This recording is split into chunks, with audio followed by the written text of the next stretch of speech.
Welcome to Treasure Island, the classic novel by Robert Louis Stevenson. Chapter 28. The Treasure Hunt, the Voice Among the Trees. Partly due to the recent fright, and partly to rest, Silver and the sick, the group paused atop the plateau.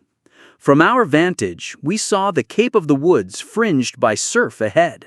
Behind were the anchorage, Skeleton Island, and the open eastern sea.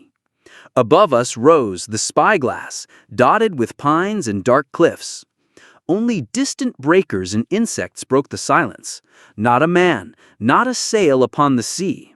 The very largeness of the view increased the sense of solitude.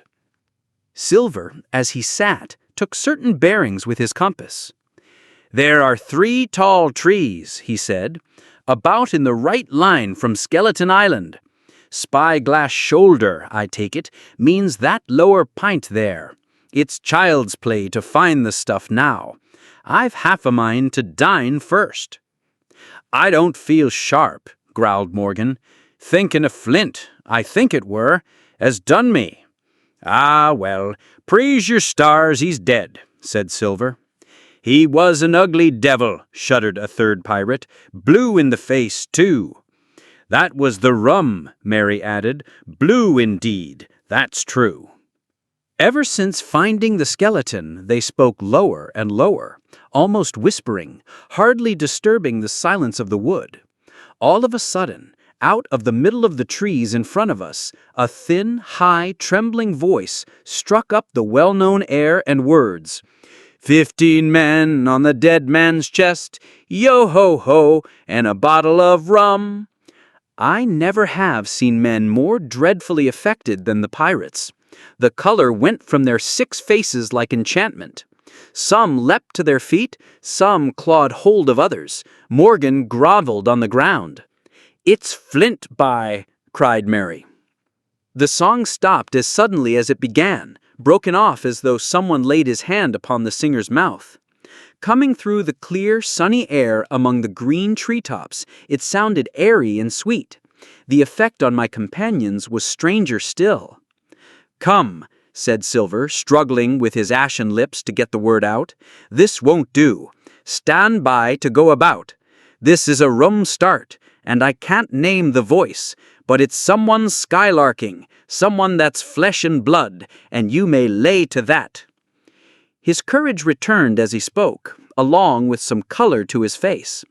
The others were just regaining composure when the same voice broke out again, not this time singing, but in a faint, distant hail that echoed yet fainter among the clefts of the spyglass. "Darby McGraw!" it wailed. "Darby McGraw! Darby McGraw!" Again and again and again, and then, rising a little higher, and with an oath that I leave out, "Fetch aft the rum, Darby!" The buccaneers remained rooted to the ground, their eyes starting from their heads. Long after the voice had died away, they still stared in silence, dreadfully, before them. "That fixes it," gasped one. "Let's go." "They was his last words," moaned Morgan, "his last words above board." Dick had his Bible out and was praying volubly.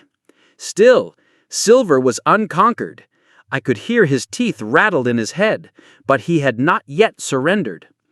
"Shipmates, I'm here to get that stuff, and I'll not be beat by man or devil. I never was feared of Flint in his life. They're 700,000 pound, not a quarter of a mile from here." But there was no sign of reawakening courage in his followers, rather, indeed, of growing terror at the irreverence of his words, and the rest were all too terrified to reply. They would have run away severally had they dared, but fear kept them together and kept them close by John. "Spare it? Well, maybe," he said, "but there's one thing not clear to me. There was an echo. Now, no man ever seen a spirit with a shadow. Well then, what's he doing with an echo to him, I should like to know? That ain't in nature, surely." George Merry was greatly relieved. "Well, that's so," he said, "and come to think on it, it was like Flint's voice. It was like her somebody else's voice now. It was like her—" "By the powers, Ben Gunn!" roared Silver. "Aye, and so it were!" cried Morgan. "Ben Gunn it were!" "It don't make much odds, do it now?" asked Dick. "Why, nobody minds Ben Gunn. Dead or alive, nobody minds him." It was extraordinary how their spirits had returned, and how the natural color had revived in their faces. Soon they were chatting again, occasionally pausing to listen. Hearing nothing more, they shouldered their tools and moved on, Mary leading with Silver's compass toward Skeleton Island. Only Dick still held his Bible, glancing around fearfully as he walked. It was fine open walking here upon the summit. Our way lay a little downhill, for, as I have said, the plateau tilted towards the west. The pines, great and small, grew wide apart, and even between the clumps of nutmeg and azalea, wide open spaces baked in the hot sunshine. The first of the tall trees was reached, and by the bearing proved the wrong one. So with the second. The third rose nearly 200 feet into the air above a clump of underwood.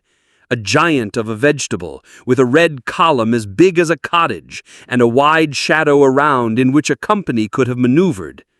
But it was not its size that now impressed my companions. It was the knowledge that 700,000 pounds in gold lay somewhere buried below its spreading shadow. The thought of the money, as they drew nearer, swallowed up their previous terrors. Their eyes burned in their heads, their feet grew speedier and lighter. Silver hobbled, grunting on his crutch. His nostrils stood out and quivered. He cursed like a madman when the flies settled on his hot and shiny countenance. He plucked furiously at the line that held him to him, and from time to time turned his eyes upon me with a deadly look. Certainly he took no pains to hide his thoughts. In the immediate nearness of the gold, all else had been forgotten.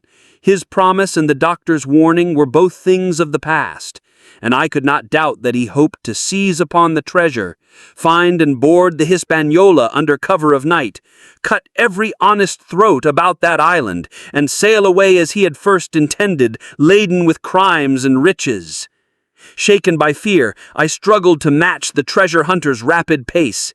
Each time I stumbled, Silver yanked roughly at the rope and shot murderous glances my way. "Hurrah, mates, all together!" shouted Mary, and the foremost broke into a run. And suddenly, not 10 yards further, we beheld them stop. Silver doubled his pace, digging away with the foot of his crutch like one possessed, and next moment he and I had also come to a dead halt.